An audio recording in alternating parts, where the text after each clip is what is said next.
रूस यूक्रेन युद्ध लगभग 2 साल से जारी है और इतने लंबे समय से जारी युद्ध के खत्म होने की अभी भी कोई उम्मीद नहीं दिख रही है। दिन के हिसाब से जोड़े तो इन दोनों देशों का युद्ध अपने 660वें दिन में प्रवेश कर गया है। हर रोज युद्ध की कोई ना कोई खबर कभी दहलाती है तो कभी डराती है। फिलहाल के परिवेश में रूस यूक्रेन पर हावी नजर आ रहा है। इस युद्ध को लेकर जो ताजा खबर है वो है रूस के हमले को लेकर, जिसमें जान और माल दोनों का नुकसान हुआ है। रूस ने यूक्रेन के सैनिकों और नागरिकों सहित उसके बुनियादी ढांचे को भारी नुकसान पहुंचाया है। यूक्रेन की वायुसेना ने कहा है कि रूस ने 42 ड्रोन और 6 मिसाइलें लॉन्च की। इनमें से ज्यादातर हमले दक्षिणी ओडेशा क्षेत्र को निशाना बनाकर किए गए। यूक्रेन के एयर डिफेंस सिस्टम ने रूस के अधिकांश ड्रोन को नष्ट कर दिया। हालांकि इन ड्रोन्स का मलबा गिरने से यूक्रेन के भी कई लोग घायल हुए और उसकी इमारतों और गोदामों को भी नुकसान पहुंचा। उधर यूक्रेनी वायुसेना का दावा है कि उन्होंने रूसी मिसाइलों को यूक्रेन की राजधानी कीव क्षेत्र में मार गिराया।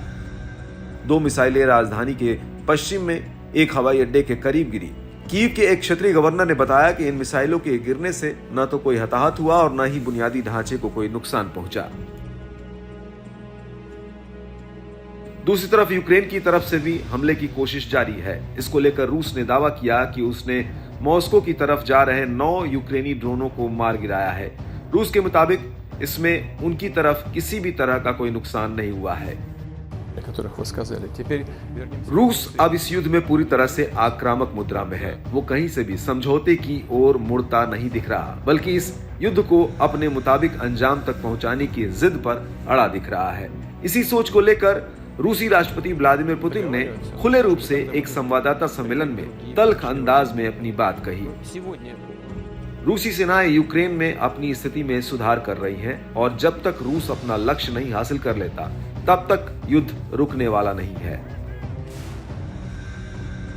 जैसे जैसे वक्त बीतता जा रहा है, रूस के हमलों में तेजी आती जा रही है। इन दोनों देशों के बीच युद्ध में रूस जहां आर्थिक और सैन्य ताकत में मजबूत है, वहीं यूक्रेन इन दोनों जरूरतों के लिए अमेरिका जैसे पश्चिमी देशों और नेटो के मदद के भरोसे है।